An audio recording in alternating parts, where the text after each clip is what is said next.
Здравейте, ние сме Default, а вие гледате Music Space TV.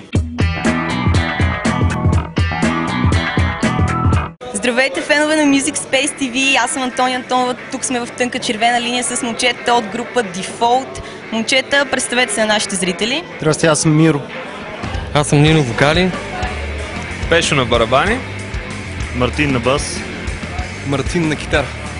Добре, вие сте участвали в други музикални проекти преди Default. Какво и как ви събра в тази конфигурация?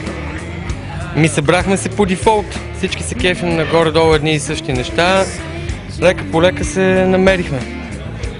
Парчетата ви се радват на успех в интернет пространството. Това води ли до по-чести живи включвания като това тази вечер?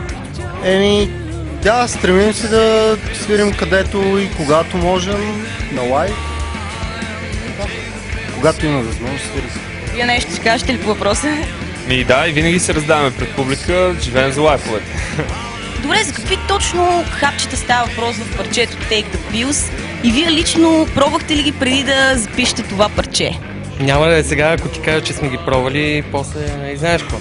Не сме пробвали, ние сме срещу дрогата, обаче когато някой трябва да се взима хапчета, трябва да се ги взима редовно. Вие ще кажете ли нещо повече за нашите зрители в това отношение? За хапчетата ли? Да, точно така. Не, ние сме банда алкохолици и хапчетата са просто... Ама не се пееше да ги пият хората с вино тези хапчета. Именно това е точно момента с алкохола. Посланието на песента е просто ясно. Алкохола е есенцията, не е хапчетата. Абсолютно, да. Никакви хапчета, макар така да има тема по въпрос. Добре, някакви нови парчета предстоят ли в скоро време? Предстоят и днес за първи път ще свирим новото ни парче Bleed. То е 10 поред. Така че имаме една стабилна цифра авторски неща, свирим само авторска музика, никакви компромиси, никакви кавери. Това е похвално. Пожелайте нещо на нашите зрители. Да си взимат редовно хапчетата и да ги пият с вино. Прекрасно, мерси.